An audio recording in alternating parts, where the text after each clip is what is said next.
Hello everyone, कैसे हैं दोस्तों। अगर आप 12वीं पास हैं, 12वीं की डिग्री है आपके पास, या अभी अभी आपने एग्जाम दिया है, आपका रिजल्ट नहीं आया है और आप सरकारी नौकरी करना चाहते हैं, परमानेंट गवर्नमेंट जॉब चाहते हैं, तो दोस्तों आप लोगों के लिए बहुत अच्छा मौका है।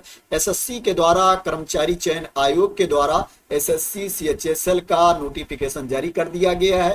दोस्तों एप्लीकेशन स्टार्ट हो गया है। 23 जून 2025 से एप्लीकेशन स्टार्ट है। जो एप्लीकेशन की लास्ट डेट है 18 जुलाई 2025 है। 18 जुलाई 2025 तक आप इसमें ऑनलाइन मोड में अप्लाई कर सकते हैं। दोस्तों आप लोगों के लिए बहुत अच्छा मौका है, क्योंकि दोस्तों ये परमानेंट गवर्नमेंट जॉब है और जो आपकी नौकरी होगी दोस्तों वो सेंट्रल गवर्नमेंट के अंतर्गत आपकी नौकरी आएगी, भारत सरकार के अंतर्गत आपकी नौकरी होगी। दोस्तों इसमें फीस पेमेंट की जो लास्ट डेट है 19 जुलाई 2025 है। 19 जुलाई 2025 तक आप फीस की पेमेंट कर सकते हैं। और दोस्तों अगर आपके एप्लीकेशन में कुछ गलती हो जाती है तो आप उसमें सुधार भी कर पाएंगे। जो करेक्शन विंडो ओपन होगी 23 जुलाई 2025 को करेक्शन विंडो ओपन होगी और 24 जुलाई 2025 तक करेक्शन विंडो ओपन रहेगी। 23 जुलाई से 24 जुलाई 2025 तक आप अपने एप्लीकेशन में करेक्शन कर पाएंगे अगर कुछ गलती हो जाती है। दोस्तों एग्जाम की बात करें तो इसमें जो टीयर 1 का एग्जाम होगा वो 8 सितंबर 2025 से 18 सितंबर 2025 के बीच में टीयर 1 का एग्जाम होगा। दोस्तों जो टीयर 2 का एग्जाम होगा वो फरवरी मार्च 2026 में आपका टीयर 2 का एग्जाम होगा।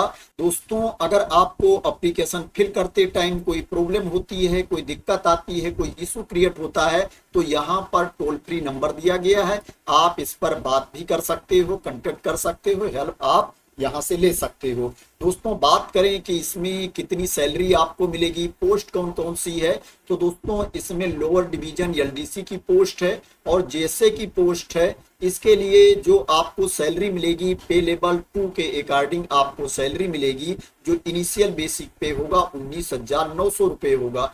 दोस्तों डाटा एंट्री ऑपरेटर डीओ की वैकेंसी है, इसमें पे लेवल 4 के अकॉर्डिंग सैलरी मिलेगी और पे लेवल 5 के अकॉर्डिंग सैलरी मिलेगी। दोस्तों पे लेवल 4 के अकॉर्डिंग जो आपको सैलरी मिलेगी उसमें इनिशियल बेसिक पे 25,500 रुपए है और जो पे लेवल 5 के अकॉर्डिंग आपको सैलरी मिलेगी उसमें इनिशियल बेसिक पे 29,200 रुपए है। दोस्तों data entry operator grade A के लिए जो आपको सैलरी मिलेगी पे लेवल 4 के अकॉर्डिंग आपको सैलरी मिलेगी। अगर नंबर ऑफ पोस्ट की बात करें, नंबर ऑफ वैकेंसीज की बात करें तो दोस्तों 3,131 पोस्ट है। 3131 पद हैं जिनके लिए एप्लीकेशन इनवाइट किया गया है। ये जो वैकेंसीज हैं दोस्तों ये टेंटेटिव हैं, ये पोस्ट घट बढ़ भी सकती हैं।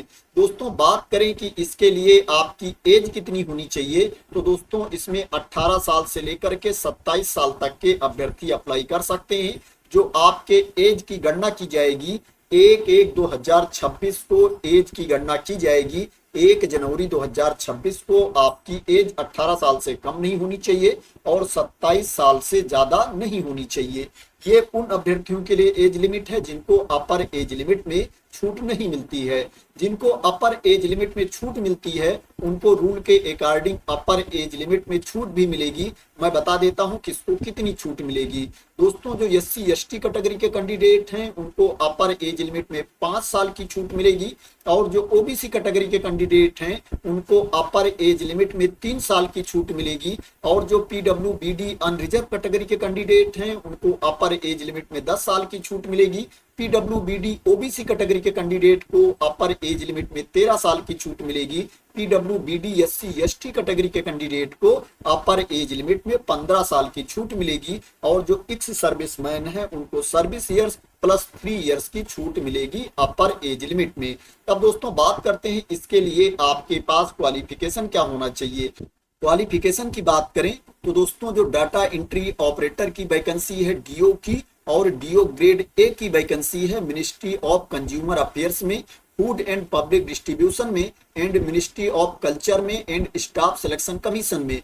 दोस्तों इसके लिए जो आपके पास क्वालिफिकेशन होना चाहिए, आपको 12वीं पास होना चाहिए साइंस स्ट्रीम से विज्ञान वर्ग से आपको 12वीं पास होना चाहिए और गणित मैथमेटिक्स एक सब्जेक्ट के रूप में होना चाहिए आपके 12वीं में। और दोस्तों इसके अलावा जो वैकेंसी है एलडीसी की, जेएसए की, डीओ की या डीओ ग्रेड ए की दूसरे विभाग में दोस्तों, उसके लिए आपको 12वीं पास होना चाहिए, 12th की सर्टिफिकेट आपके पास होनी चाहिए। दोस्तों अभी अगर आपके पास 12th की सर्टिफिकेट नहीं है, आपने एग्जाम दिया है, रिजल्ट का वेट कर रहे हैं दोस्तों, फिर भी आप इसमें अप्लाई कर सकते हैं। कंडीशन ये है कि 1/1/2026 को 1 जनवरी 2026 को आपके पास क्वालिफिकेशन होना चाहिए, आपके पास सर्टिफिकेट होनी चाहिए। फीस की बात करें तो इसमें ऐसे अभ्यर्थी जिनको फीस में छूट नहीं मिलती है उनको 100 रुपए फीस पे करना है, 100 रुपीज फीस पे करना है। और जो महिला अभ्यर्थी हैं, एससी कैटेगरी के कैंडिडेट हैं, एसटी कैटेगरी के कैंडिडेट हैं, पीडब्ल्यूबीडी कैटेगरी के कैंडिडेट हैं या एक्स सर्विसमैन हैं, उनको कोई फीस नहीं पे करना है, वो फ्री ऑफ कास्ट इसमें अप्लाई कर सकते हैं। जो आपको फीस पे करना है, ऑनलाइन मोड में आपको फीस की पेमेंट करनी है। जो फीस पेमेंट की लास्ट डेट है 19 जुलाई 2025 है। 19 जुलाई 2025 को रात में 11 बजे तक आप फीस की पेमेंट कर सकते हैं। अब दोस्तों बात करें इसमें आपका सिलेक्शन कैसे होगा, तो दोस्तों इसमें आपके 2 एग्जाम होंगे, टीयर 1 एग्जाम होगा और टीयर 2 एग्जाम होगा। दोस्तों टीयर 1 जो एग्जाम होगा इसके बेसिस पर कैंडिडेट को, अभ्यर्थियों को शॉर्टलिस्ट किया जाएगा टीयर 2 के लिए। जो टीयर 1 का अंक है दोस्तों, जो मार्क्स है, ये फाइनल मेरिट में नहीं जोड़ा जाएगा, इसके बेसिस पर फाइनल मेरिट टेस्ट नहीं तैयार की जाएगी, इसके बेसिस पर कैंडिडेट को शॉर्टलिस्ट किया जाएगा टीयर 2 के लिए। दोस्तों बात करें कि टीयर 1 में आपसे कितने प्रश्न पूछे जाएंगे, कहां कहां से प्रश्न पूछे जाएंगे, तो दोस्तों जो टीयर 1 का एग्जाम होगा इसमें आपसे टोटल 100 क्वेश्चंस पूछे जाएंगे, 100 प्रश्न आपसे पूछे जाएंगे। और दोस्तों जो आपको मार्क्स मिलेगा 200 मार्क्स आपको मिलेगा, 200 अंक आपको मिलेंगे। जो एक प्रश्न आपका होगा दोस्तों वो 2 अंक का होगा। और जो आपको टाइम दिया जाएगा, 1 घंटे का टाइम आपको दिया जाएगा पेपर देने के लिए। दोस्तों इसमें 4 सेक्शन होंगे। जो पहला सेक्शन होगा दोस्तों वो इंग्लिश लैंग्वेज का होगा। इसमें आपसे 25 क्वेश्चंस पूछे जाएंगे, 25 प्रश्न पूछे जाएंगे, उसके लिए आपको 50 अंक मिलेगा। जो दूसरा पार्ट होगा, दूसरा सेक्शन होगा, वो जनरल इंटेलिजेंस का होगा। इसमें आपसे 25 प्रश्न पूछे जाएंगे, उसके लिए आपको 50 अंक मिलेंगे। जो तीसरा सेक्शन होगा, तीसरा पार्ट होगा, वो क्वांटिटेटिव एप्टीट्यूड का होगा। इसमें आपसे 25 क्वेश्चंस पूछे जाएंगे, 25 प्रश्न पूछे जाएंगे, उसके लिए आपको 50 अंक मिलेगा, 50 मार्क्स मिलेगा। जो चौथा सेक्शन होगा, चौथा पार्ट होगा, वो जनरल अवेयरनेस का होगा। इसमें आपसे 25 क्वेश्चंस पूछे जाएंगे, 25 प्रश्न पूछे जाएंगे, उसके लिए आपको 50 मार्क्स मिलेगा, 50 अंक मिलेगा। टोटल आपसे 100 क्वेश्चन पूछे जाएंगे, उसके लिए आपको 200 मार्क्स मिलेगा। और जो आपको टाइम दिया जाएगा 60 मिनट का आपको टाइम दिया जाएगा, 1 घंटे का टाइम आपको दिया जाएगा। जो प्रश्न आपसे पूछे जाएंगे ऑब्जेक्टिव टाइप के क्वेश्चंस आपसे पूछे जाएंगे, बहुविकल्पीय प्रश्न आपसे पूछे जाएंगे। इसमें निगेटिव मार्किंग भी होगी। अगर आप किसी प्रश्न का गलत उत्तर देते हो तो एक गलत उत्तर के लिए आपके 0.50 मार्क्स काट लिए जाएंगे, 0.50 अंक आपके काट लिए जाएंगे अगर आप किसी प्रश्न का गलत उत्तर देते हो। अब दोस्तों बात करते हैं टीयर 2 एग्जाम की। दोस्तों जो आपका टीयर 2 एग्जाम होगा ये 2 सेशन में होगा, सेशन 1 और सेशन 2। दोस्तों जो पहला सेशन होगा ये 2 घंटे 15 मिनट का होगा। इसमें 3 सेक्शन होंगे। दोस्तों जो पहला सेक्शन होगा वो मैथमेटिकल एबिलिटीज का होगा, रीजनिंग और जनरल इंटेलिजेंस का होगा। दोस्तों इसमें आपसे मैथमेटिकल एबिलिटीज से 30 क्वेश्चंस पूछे जाएंगे, रीजनिंग एंड जनरल इंटेलिजेंस से 30 क्वेश्चंस पूछे जाएंगे। टोटल 60 क्वेश्चंस पूछे जाएंगे, 60 प्रश्न पूछे जाएंगे सेक्शन 1 में। इसके लिए जो आपको मार्क्स मिलेगा 180 मार्क्स मिलेगा। एक प्रश्न आपका 3 अंक का होगा।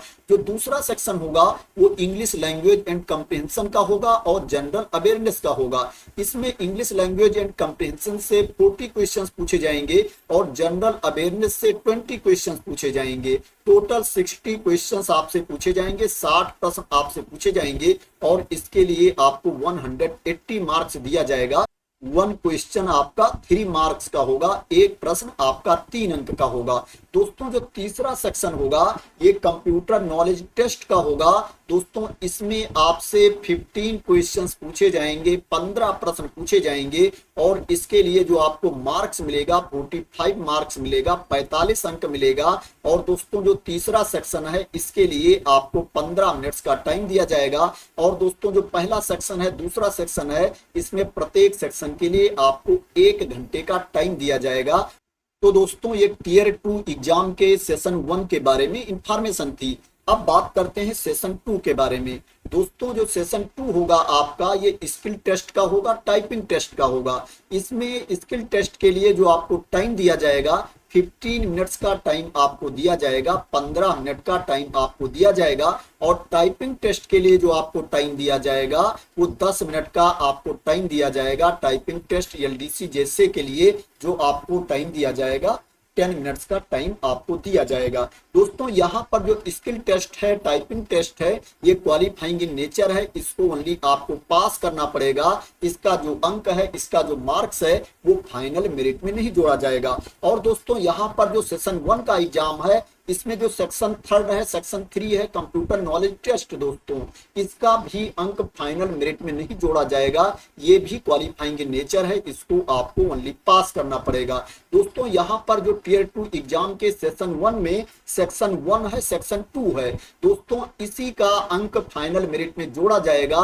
इसी के मार्क्स के बेसिस पर फाइनल मेरिट लिस्ट तैयार की जाएगी और कैंडिडेट का सिलेक्शन किया जाएगा। तो दोस्तों आपको कोशिश करना है कि सेक्शन 1 में, सेक्शन 2 में आप जितना अंक ला सकते हो, जितना मार्क्स ला सकते हो, उतना मार्क्स आपको लेकर के आना है, उतने अंक आपको लेकर के आना है। दोस्तों इसमें जो आपसे प्रश्न पूछे जाएंगे ऑब्जेक्टिव टाइप के क्वेश्चंस आपसे पूछे जाएंगे, बहुविकल्पीय प्रश्न आपसे पूछे जाएंगे। यहाँ पर जो सेक्शन 4 है स्किल टेस्ट, टाइपिंग टेस्ट, इस एग्जाम को छोड़ करके, और यहाँ पर जो सेक्शन 1 है, सेक्शन 2 है, सेक्शन 3 है, इसमें बहुविकल्पीय प्रश्न आपसे पूछे जाएंगे। दोस्तों इसमें निगेटिव मार्किंग भी होगी। अगर आप किसी प्रश्न का गलत उत्तर देते हो तो एक गलत उत्तर के लिए आपके 1 अंक काट लिए जाएंगे, 1 रॉन्ग आंसर के लिए आपके 1 मार्क डिडक्ट कर लिए जाएंगे। दोस्तों इसमें मिनिमम क्वालिफाइंग मार्क्स भी है, उतना आपको लेकर के आना पड़ेगा, तभी आप पास माने जाओगे, चाहे टीयर 1 का एग्जाम हो या टीयर 2 का एग्जाम हो। मैं आपको बता देता हूं कितना अंक आपको लेकर के आना पड़ेगा। दोस्तों अगर आप अनरिजर्व कैटेगरी में आते हैं तो आपको मिनिमम 30% मार्क्स लेकर के आना पड़ेगा, 30% अंक लेकर के आना पड़ेगा। और दोस्तों अगर आप ओबीसी ईडब्ल्यूएस कैटेगरी में आते हैं तो आपको मिनिमम 25% मार्क्स लेकर के आना पड़ेगा, 25% अंक लेकर के आना पड़ेगा। और जो दूसरे कैटेगरी के कैंडिडेट हैं इसके अलावा उनको 20% मार्क्स लेकर के आना पड़ेगा, 20% अंक लेकर के आना पड़ेगा, तभी वो पास माने जाएंगे और आगे के प्रोसेस में शामिल किए जाएंगे। तो दोस्तों ये सिलेक्शन प्रोसेस के बारे में इंफॉर्मेशन थी। आशा करते हैं कि आपको इसके बारे में क्लैरिटी मिल गई होगी। अब बात करते हैं इसमें आपको अप्लाई कैसे करना है। दोस्तों इसमें आपको ऑनलाइन मोड में अप्लाई करना है। पहले आपको OTR करना पड़ेगा, 1 टाइम रजिस्ट्रेशन आपको करना पड़ेगा अगर आपने पहले से OTR नहीं कर रखा है। और दोस्तों जो आपको अप्लाई करना है SSC की नई वाली वेबसाइट पर जाकर के आपको अप्लाई करना है। दोस्तों ये SSC की नई वाली वेबसाइट है। दोस्तों जब इस वेबसाइट को आप ओपन कर लेंगे तो ऊपर आप देखेंगे लॉगिन का ऑप्शन दिया गया है, रजिस्टर का ऑप्शन दिया गया है, इसके ऊपर आपको क्लिक कर देना है। दोस्तों जब इसके ऊपर आप क्लिक कर देंगे तो आप देख सकते हैं यहाँ पर लॉगिन का ऑप्शन आ गया है। अगर आपने OTR कर रखा है तो यहाँ से आप लॉगिन करके अप्लाई कर सकते हैं, नहीं तो आप नीचे देखेंगे यहाँ पर दिया गया है रजिस्टर नाउ, इसके ऊपर आपको क्लिक कर देना है। जब इसके ऊपर आप क्लिक कर देंगे तो आपके सामने ये पेज ओपन होकर के आ जाएगा। यहाँ पर डिटेल्स दी गई है, इसको आपको देख लेना है। उसके बाद आपको कंटिन्यू पर क्लिक कर देना है। जब आप कंटिन्यू पर क्लिक कर देंगे तो आपके सामने OTR वाला पेज ओपन होकर के आ जाएगा, 1 टाइम रजिस्ट्रेशन वाला पेज ओपन होकर के आ जाएगा। जो जो डिटेल्स यहाँ पर मांगी जा रही है फिल करके आपको अपना OTR कंप्लीट कर लेना है।